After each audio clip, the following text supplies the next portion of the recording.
Our next assignment is called the chord progression assignment.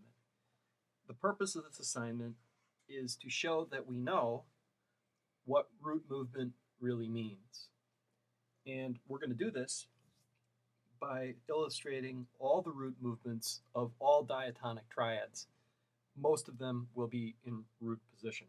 You have a sheet that explains this assignment, and we're following along here at the top of the page.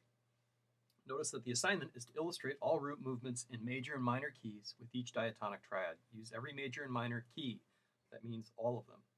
Use finale as a tool to accomplish this task. So we're going to not only learn about the root relationships, which I think our class has a good working knowledge of, we're also going to learn how to take finale and use it as a tool to create a professional looking document at a relatively quick rate of speed. So we're going to learn a couple of new finale techniques along the way. Okay, so we're going to get started here. Okay, the first thing we need to do is come up with a plan. One of the parts of the assignment is to use all 15 major and minor keys.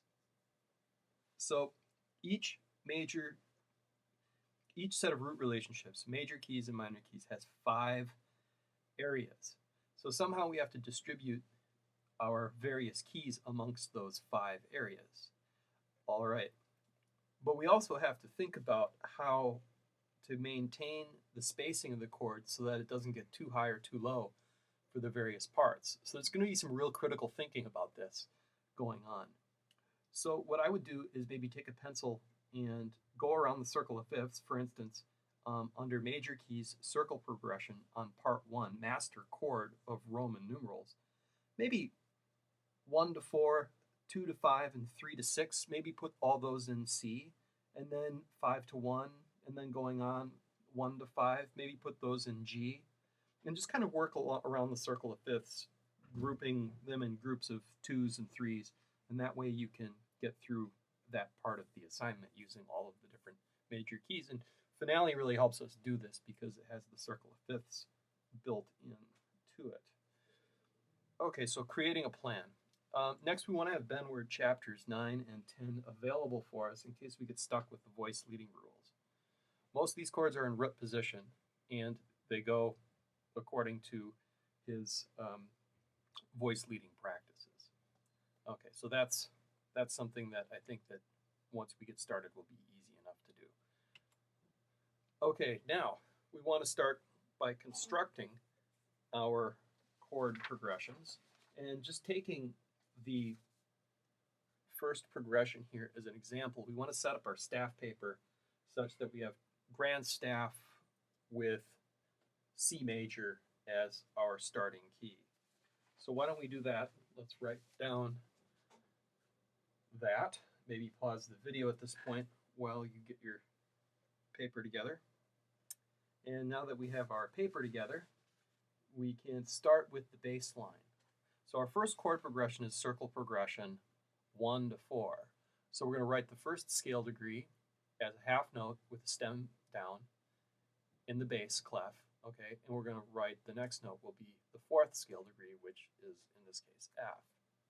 Okay, now we want to think about doubling. Where are we going to put our doubled pitches on our first chord? Okay, so we have some choices to think about. If our first note in the 1 chord is C3, then our doubled pitch needs to go somewhere above it. So your only choices are alto, C4, tenor, C4, or soprano, C5. Okay, so space that one way, and then fill in the remaining voices, and then voice lead those accurately and correctly to the next chord, following the practices illustrated by Benward. Once you've done that, you're ready to set up finale. This is where we have to go through a series of steps, and that's why I have PowerPoint for this. Okay, so the first thing we're going to do is set up 47 measures because there are 47 little chord progressions to create. And so we're going to use empty staves, grand staff, next, and going to call this chord progression assignment. Next, 47 measures. It seems like a lot, but you'll see how this goes as we get started. And finish. Okay, and back to PP. All right, so here we're ready to now set up the page tool. So this right here doesn't look terribly professional because it's indented like a score. This is just a study sheet, and so we don't want to have that indentation. By using the page tool, which is the 2 pages, we can take this and drag it over and align it with the others. Now that's done. Back to PowerPoint. Next, we're going to eliminate the time signatures. We don't need them for our demonstration. So we can do that using the staff tool. And the staff tool is the clef. And you have to select the staff, and then you can choose to not display time signatures by deselecting that box there. And we do that for both the treble clef and the bass clef. This is one way to create seemingly unmetered music. Okay, and back to PowerPoint. Our next step is to set our layers so that our stems are in the proper directions. Back to Finale. We're going to use that document options under the document tab. We choose layers. We select layer 1, which I will have for my tenor bass, and we will have, my alto and bass, the stems facing down. Now, we want to deselect this box here, just like that. This will make sure that Finale does this for us. Okay, and apply.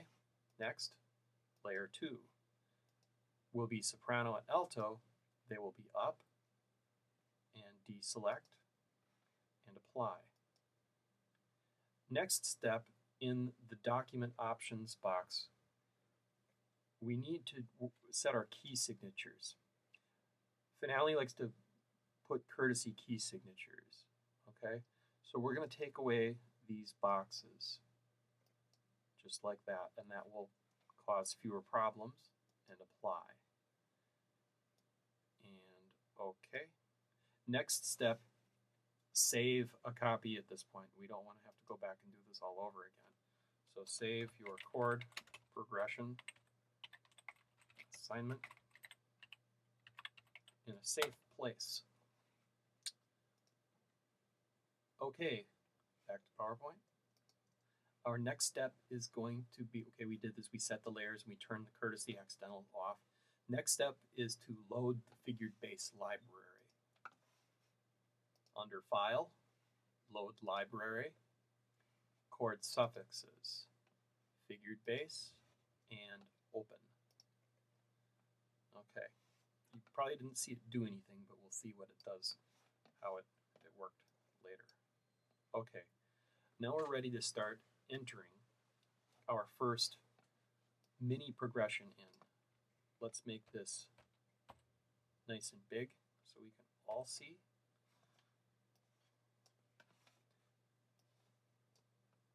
Okay. Now, we started in the key of C. This will continue on the next video, where I will show you how to use the transpose and the chord suffix function to complete your chord assignment. One other thing, you can clean up your score, get rid of all the stuff you don't want. You don't need the subtitle. This looks much more professional, and it only takes a second to do it. Okay, now you can go on to the next